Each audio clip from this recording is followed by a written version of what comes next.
ये व्याकुलता होती है। तो हनुमान जी महाराज व्याकुल हो गए, राम जी से बोले कि आप हमको रात्रि सेवा में ले चला करो। राम जी बोले सीता जी से आज्ञा ले लो। सीता जी से खूब प्रार्थना की। सीता जी बोले नहीं नहीं, रात में वहां सब सखियां होती हैं और वो अंतःपुर है, कहीं तो राम जी को अकेला छोड़ो, पूरे दिन तुम संगी लगे रहते हो। हनुमान जी इतना रोए इतना रोए।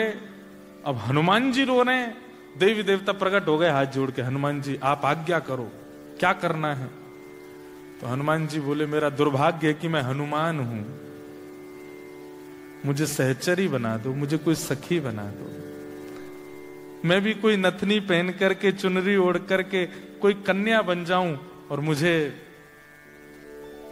राम जी के अंतःपुर में जाने का अवसर मिले। अब ये तो सब देवी देवता हाथ जोड़ खड़े रहे, बोले कि ये हम कैसे कर सकते हैं, और हमको दंड और लगेगा कि हनुमान जी को छोरी बनाया है। लेकिन हनुमान जी की विरह वेदना इतनी थी कि नेत्रों से अश्रुपात हो रहा था। वो नेत्रों का अश्रुबिंद ही एक छोटी सी धारा बनकर के सरजू जी में गया, और जैसे ही सरजू जी में प्रविष्ट हुआ, सरजू जी उस ताप को सह नहीं पाई जो हनुमान जी के अश्रुओं में था। बंधुओं, मानव के पास सबसे बड़ा बहुमूल्य रत्न क्या है बताओ? उसके आंसू। सबके लिए मत बहाया करो, बात बात पर नेक नेक सी बातों पर आप आंखों में आंसू भर लाते हो। सबके लिए अश्रु नहीं होने चाहिए, और संसार के लिए तो बिल्कुल नहीं होने चाहिए। पत्नी पति बच्चे खानदान, इनके लिए मत रोया कीजिए। एकांत में अपने ठाकुर जी के सामने कभी बोले नाथ कितना दूर भेज दिया आपने हमको ऑस्ट्रेलिया। एक बात बताएं आपको, विदेश में रहने वाले भक्त एक भक्ति में निपुण हो सकते हैं, वो चाह जाएं तो, प्रेम विरहा भक्ति।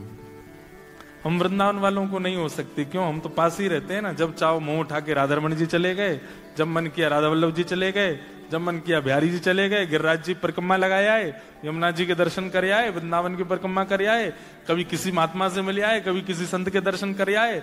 चलते फिरते हमको तो संत महापुरुष दिखते रहते हैं, हम लोगों को विरह होता ही नहीं है।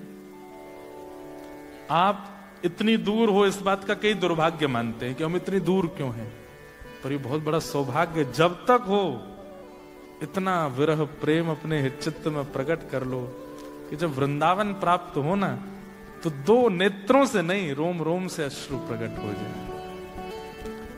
वो आपको आप उसके लिए सौभाग्यशाली हो। ठाकुर जी अति दूरी उसको देते हैं जिसके अंदर ठाकुर जी को अत्यंत प्रेम घोलना होगा। इसलिए ब्रजवासियों को छोड़ के भी गए थे ठाकुर जी, क्योंकि वो प्रेम विरह में परिवर्तित करना था। आप लोग एक प्रकार से ब्रजवासी हो, ठाकुर जी ने इतनी दूर हमारे भेज दिए ताकि आपके चित्त में विरह प्रेम प्रकट हो, वो व्याकुलता ठाकुर जी के लिए प्रकट हो। देखो हमारी बात तो मोहर लग रही है, वर्षा हो रही है भाई। मैं विरह की बात आपको बता रहा हूं। रो ऑस्ट्रेलिया का आकाश रहा है कि कभी ऐसी हवा चले कि हम भी बरसा ना जाके बरसे। यहां ऑस्ट्रेलिया में बरसते रहते हैं पूरे दिन।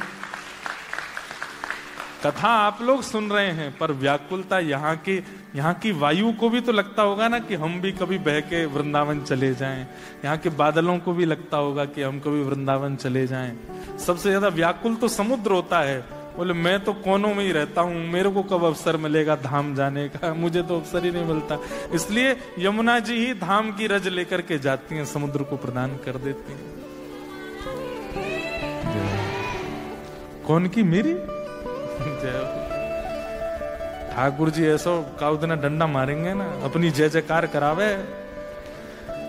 तो हमारी बात सुनो, क्या बता रहा था मैं? हाँ, तो हनुमान जी का अश्रु जल बहते हुए गया। सरजू जी उस ताप को सह नहीं पाई, और तुरंत सरजू जी प्रकट हो गए। सरजू मैया, और हनुमान जी के पास जाके बोली, हे हनुमंत लाल, क्या इच्छा है? बोले मुझे सहचरी रूप दे दीजिए। तो सरजू मैया बोली सहचरी रूप दे देंगे, क्या करोगे? बोले पूरे दिन तो हनुमान बनकर के राम जी के साथ रहूंगा, रात में सहचरी बनकर के निज कक्ष में जाऊंगा। तब सरजू मैया बोली मैं सीता जी से प्रार्थना करती हूँ। सरजू मैया गई और हनुमान जी का विरह अश्रु जो था हाथ में लेकर के गई। वो ऐसे तप रहा था जैसे कोई सिक्के को जला देते हैं ना तो वो लिक्विड फॉर्म हो जाता, लाल लाल हो जाए, ऐसे वो अश्रुबिंद तप रहा था। सरजू मैया ने जाकर के सीता जी को तो सीता जी बोली अरे ये क्या है? बोले हनुमान जी का अश्रुबिंद है, वो इतना तड़प रहे हैं अंतःपुर की सेवा पाने के लिए, आप कृपा कर दो। तब सीता जी बोली इतनी व्याकुलता है, मैं अंतःपुर की सेवा इसलिए नहीं देती कहीं यहां पर राम जी के प्रभुत्व को ना देख करके, उनके राजा वेश को ना देख करके, उनके सहज भाव को देख के किसी के चित्त में दोष ना आ जाए। लेकिन हनुमान जी तो पूर्ण योग्य हैं, जाओ उनको कह दो आज से संध्या होते ही वो चंपक लता सखी के रूप में आएंगे और अंतःपुर की सेवा करेंगे। और श्री हनुमान जी महाराज संध्या होते ही अंतःपुर में चले जाते, फिर मिलते नहीं हैं। तो कहाँ हैं? बोले भीतर चंपक लता जी के रूप में, चारुशिला जी के रूप में सेवा में रहते हैं। और क्या सेवा करते हैं? वीणा बजाते हैं पूरी रात, राम जी को सुख आस्वाद। इसे कहते हैं भक्ति। एक क्षण भी रहा ना जाए ठाकुर जी के बिना।